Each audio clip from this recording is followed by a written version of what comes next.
There's nothing you cannot do. You can have anything you have ever wanted, anytime you want, as soon as you give a shit, blame yourself, and put some work in.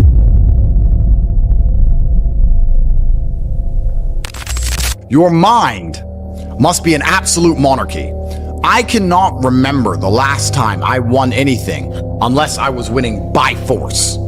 You do not win. There's no easy ride to the end. You're only ever going to win by force. Your mind must be an absolute monarchy where your commands are instantly obeyed and you instantly comply with your own mind. If your mind says, I'm going to train today, your body must instantly comply with the overlord, the absolute monarch, which is your intention. Because it is intention which matters above all things. You know, people talk about motivation all the time, and I'm tired of getting asked this fucking question. Let me explain something to you about motivation. If you felt like doing something and you didn't do it, you were never motivated. And if you didn't feel like doing something and you still did it, then you were motivated. How you feel has absolutely nothing to do with motivation. Motivation can be measured purely by the action in and of itself. Did you take action? Did you do what you were supposed to do? If so, you were motivated enough to do it. Even if you didn't want to do it, even if you hated the idea of doing it and was resentful about the fact you had to do it, that is motivation. The action itself. Because when you look at words like procrastination, they give big fancy titles for this. What procrastination is essentially is wanting and needing and knowing that you must do something and disobeying yourself. I'm dehydrated, I'm going to drink this water. You know what? Your brain knows you need to do it. I know I need to do it. I'm thinking I need to do it, and I just don't. That's the most ridiculous thing in the world, because if you can't listen to yourself, how do you expect anyone else to ever listen to you? How do you expect to ever be the boss of anyone else when you tell them what to do? They're going to obey you, which is necessary to run a family, to run any small to medium-sized company, to have, I guess, any real level of success in the world. If you can't listen to your own commands, you have no chance of having authority over everybody else, because people can smell it. They can tell a dosser when they see one. And I think men at home today need to be absolute monarchs over their lives. And this is actually a fantastic way to measure your capability as a man and your ability to get people to believe in you and your leadership. Let's imagine this. You're an absolute monarch of your life. You say what you want to do, you say how you want it to be, you say how you're going to live, you get it done. If a woman decides to stick by you with your absolute instruction and command, then she believes in your leadership. You have shown and demonstrated enough capability, perspicacity, indefatigability for her to sit at home and think, I want to follow this man wherever he is leading me. If she leaves you because you are not bending or breaking to her will, because it is an absolute monarchy that you own, that she is living within, then you're going to find yourself very, very lonely. So a great way to measure your capability as a man is to wake up and say, this is the life I want to live, this is how I'm going to live it, this is what I'm going to do, and see who's sticking around beside you afterwards. See which women are still there for you when you make it very clear how you intend to live your life. So you can live with absolute monarchy and reign as a king, and you're going to find out a lot about your capability, not only from women, but from men too. What men want to stick by you when you say, look, this is how I'm going to live my life, this is what needs to be done, this is the life I'm going to live.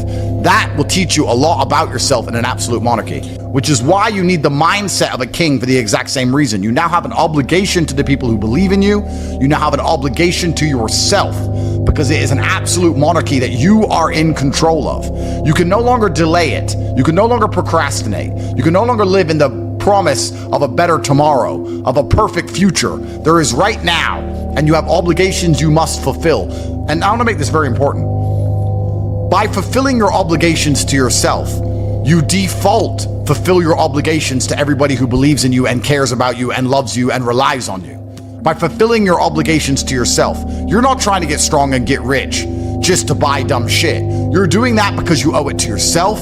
You're doing that because it's going to please your ancestors and please God and please the universe. And by extension, you're automatically going to become more valuable to everybody else who believes in you, which strengthens your kingdom, strengthens your absolute authority. And there are some times in life as a man, you need absolute authority to be effective. If this house sets on fire, I need to be able to say to my woman, get up, run.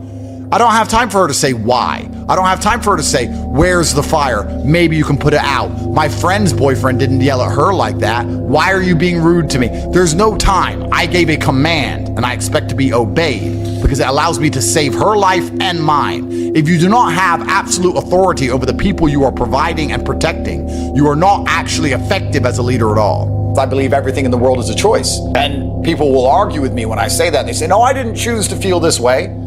And I'll argue back that believing everything is a choice empowers you to make the change. Trying to say that everything is not a choice removes your power and your authority and your responsibility and your capabilities. When people sit and say, oh no, I didn't choose this, well then they can't choose to fix it. Whereas if you accept that every single thing about you is a choice, then you get to choose to change it or not. So I think the most powerful thing you can do if you're a depressed or sad person is you can choose to stop being one. And that's the mindset which allows you to be most competitive in the world.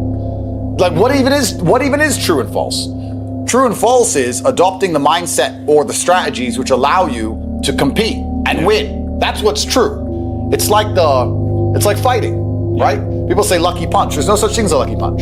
It landed and you threw it. That's a punch. And that's a punch you've been training for. So I like what you said about it doesn't matter if it's true or not because it's empowering. I would argue that truth is empowerment. What is true? Well, for me, what is true is what allows me to feel most powerful. That's what's true to me. When I look at scenarios or situations, I sit and say, well, option A makes me feel weak and helpless, and option B makes me feel powerful, so I believe B to be true. That's what I believe. And that's where my whole worldview comes from. But do you get flack from that? Do people get upset with you saying that? All the time. Right. But those are people who have a different version of objective reality, and their reality is not geared towards competitiveness like mine is. The primary objective of my thoughts and feelings and reality is to win. The only reason my brain activates is to win. It's not to feel happy.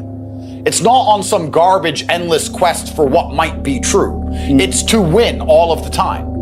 So I optimize for competitiveness and I optimize for performance in all things, which is very unpopular with a lot of people. Most people don't optimize for that. Most people optimize for the worst thing possible. Do you know what it is? You know the worst possible mindset you can try and optimize your life for? Go on. Happiness. Happiness is for women and children. You're allowed to be happy as a woman, and you're allowed to be happy as a kid. As a man, if you wake up and go, I want to be happy today, you're going to do unimportant, narcissistic, hedonistic garbage. You're either going to eat too much, drink too much, take drugs, sit around and play video games, smoke weed. You're not going to achieve anything if you want to be happy. It's ultimately temporary, and you sit there and go, I want to be happy today, I want a happy day. You're not going to achieve anything. As a man, 99% of the time, you're going to be stressed or annoyed about something that's just happened, currently happening, or about to happen. That's life. We live constantly anxious. We have a lot of things to do. And you either suffer the consequence of the stress it requires to be a somebody, or you suffer the consequence of having no stress because you're a nobody and you work in Starbucks and then you're a no one. There's no escape the eternal suffering of man. So many men say to me, oh, how I don't feel happy. I'm like, so? You think I'm happy? I got nearly $1 billion. I'm still stressed. I was up at 6 a.m. I gotta go here, I gotta go there. I've got to train, I've got to do this, I've got to do that. At what point do you think you've earned the right to wake up as a man and feel happy? Have men ever been happy? Name a period in human history where men were happy. Because if I think back, they were all dying in ditches. Yeah. But if you wake up and say, no, I don't want to work, I just want to be happy. No, I'd be miserable. Well, everybody would be. In fact, I retired at 25 and was miserable after 2 months. No, winners would be miserable. But losers love it, and that's why they lose. Okay. Right? Okay. Losers say all the time, losers have this problem with temporary motivation. A loser will come and say, I really want to change my life. I can't live like this anymore. And they'll mean what they say for about 2 days. And then they're happy to go back to being a loser again. You know, they really want it Monday to Friday, but on the weekend, they're happy to go back to how they were. And that's why they never escape. They never get the terminal velocity required to break free from the atmosphere of mediocrity. So, yeah, I'm conditioned to win. Just like you said, you can't handle the idea of stagnation. You can't handle the idea of retirement. I'm the same. But I'm not going to lie and pretend that that mindset means I live stress-free. In fact, I would argue that I adopt endless stress all of the time because I'm looking for problems to solve, because I'm looking for money to make. I'm looking to win. So there's a competition. Everything I want, someone else wants. I have to beat them. Let's apply that to mentality. You're not going to argue with yourself about what mentality you should have or how you should implement a mindset to be most combatively effective and what's going to make things work the best. If you're already working the best, you're not going to doubt your mind if you're already massively successful in all realms. The reason none of my enemies can convince me the way I think is wrong is because I outperform them. How can you tell me that my mindset is wrong and the way I think and act is not the correct way to be a man if I ruthlessly outperform everybody at everything? I'm better under stress. I'm more successful. I'm more well-known. Why would I want the mentality of these little trolls who nobody even knows who they are? They're insignificant nobodies. Why would I want to adopt the thinking of sad losers when I can be a competent, capable, and happy winner? And this is extremely important. So let's keep it on the mindset here. If you start to succeed in the way you need to succeed, you will no longer doubt your thinking patterns. If the way you thought and the way you felt, even if it was negative and sad, even if it wasn't a positive feeling, was giving you the results that you wanted, you would still want to retain that mindset. This is extremely important. You know, people ask me for advice and they say, Andrew, what should I do here? And I'll answer it and they'll go, but I don't think that would work because of this. Since when is this a conversation? Since when is it? You asked me how to get rich. I told you how to get rich. Now you're telling me that I'm wrong while you're broke and I'm rich. This is not a conversation. You were blessed by an answer. You should thank God I even wasted my time on a lazy loser like you who's not going to take any action despite the fact I gave them the exact path to monumental riches and capability. Guys, I am sick and tired of being asked the same questions in different various forms that lead to the exact same answer, which is get something done. Get up and give a shit and actually try and actually care. All of your life will be instantly fixed if you start to actually care about the outcomes and blame yourself for all of these things. You have wasted your life. And it's exactly the same if you sit around, maybe I'll go to the gym, maybe I'll start this, maybe I'll start this project, maybe I'll start this business, maybe I'll talk to that girl I like. You're going to end up 45, fat, chronically ill, too injured to even save yourself with training and to get back into shape, lonely, no kids, no money, broke, and the type of person that people don't want to deal with, which is another circumstance that keeps you broke. So the price you pay for this is not as simple as a bad year or a bad 2 years. It is literally a wasted life because we only get one spin at this. And if you throw it away, you've thrown everything away. There's nothing more beautiful than absolute accountability as a man. It's truthfully the most beautiful thing a man can experience and implement inside of his mind. Absolute accountability for all things, both the good and the bad, to blame absolutely everything on themselves. I promise you, if you stop making excuses, you stop waiting and praying for some kind of better future, and you wake up every day and say, all of the good in my life is my fault, and all of the bad in my life is my fault, and I'm the only one who can fix this. It's never going to get better by itself. It's never going to be fixed by anyone else. It's never going to be easy. I have to win by force. I must force myself and my mind to brutally perform. There is a degree of comfort that comes when you understand that the power is within your own hands. And this is the life you want to live. I've been up at 9 a.m. and in meetings by 10 a.m. till 2, 3, 4 in the morning every single day. It's 2 in the morning. Almost 3. It's almost 3 in the morning. I've been busy all day long. And I'm a billionaire and one of the most famous people on the planet. And that's how I'm working. 16, 17, 18-hour days. You're sitting around on your ass doing nothing. Doom scrolling. And then you have the audacity to ask me why you're not where you want to be in life. Because men like me are going to take everything and not even leave you with scraps. There's not even going to be a little piece of meat on the carcass because you're too busy chasing around women who are too good for you in the first place. The only way you're going to have anything in this life is to wake up and to suffer the brutal realities of endless effort and to win by force. And that is the answer to 99% of your questions. That's the answer to how you get the girls you want. That's the answers to how you get rich. It's the answer to how you get in shape. It's the answer to how you become motivated. I can be motivated to do anything because I force myself. I can blink and cure my brain and be endlessly, permanently motivated to achieve the most mundane and boring and insignificant of tasks because I have decided my mind is an absolute monarchy that I control, that I rule. If I decide to become the world's fucking best at coin flipping, I will stand there and flip a coin so repeatedly over and over again until I am I'll become impressive at flipping a coin if that's what I've decided to do. You can't motivate yourself to even get in the gym and have a body people admire you for. You can't motivate yourself to be sexually desirable. And then you want to sit here and ask me questions about how you get a woman. You can't motivate yourself to get up and log in and dedicate yourself so you can finally have some money. The dream is not to have a Lambo. The dream is to have a mother who isn't worried about hospital bills. The dream is to be able to travel around the world because there's a place you want to see before you die.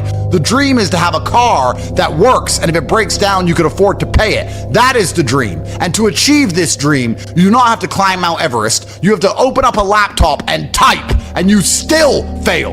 And then you want to sit there and ask me, oh, how come I don't have the motivation? You don't have the motivation to type on a keyboard to achieve your dreams, and you think I can fix a loser like you? If you're not improving, you are dying. If you're not growing, you are dying. There's no such thing as staying still in this world. Isn't it beautiful for a man to turn up, try his absolute best, or otherwise, attempt to try his best, and be completely responsible for the results, to get the benefits of a positive result and all of the negatives of a less than perfect result? There is nothing better as a man than to turn up and get a fair shot. That's exactly what you should want. You should want as a man to be judged for who you are and what you're capable of, with no sugarcoating, no positive spin because you know somebody. You want to just say, here's who I am, this is what I can do, give me a fair chance. You want a fair chance in life, and you want to be the kind of man who says, if I have a fair chance, I'm going to win because I believe I can work harder than everybody else. There is nothing better than turning up, putting on gloves, even if you've never fought before in your life, and showing that you have the grit, because you can only win things in life by force. This is a mentality decision. This is a chance for you to prove to the world that you never quit, that you never give up. This is a test to see who's a quitter and who's a winner. And this is why I said at the beginning, the only way I have ever won anything in my life is by force. The only way I have ever succeeded in anything in my life is by force. It's all I know how to do. It is all I have ever done, is to look at the insurmountable task ahead of me, to look at the large, huge mountain which has never been climbed before, and one step at a time, with an iron mind which will not bend, which will not break, remaining completely unfazed, put one foot in front of the other until one day I wake up and I'm at the top of the hill. There is no easy way to get anything else done ever. But perhaps, maybe, all of this is just a form of procrastination. It's a form of copium. It's a form of self-explanation where they can try and talk their way out of the brutal reality, which is work. People ask me, how do you get rich? You do this and you work. Oh, but that won't work for me, because they are saying that so they do not have to actually do the work. That's what they're trying to do, trying to avoid the brutal realities of life. There's nowhere to hide. You cannot escape. The only thing that is guaranteed in this life besides death is constant, endless, never-ending work.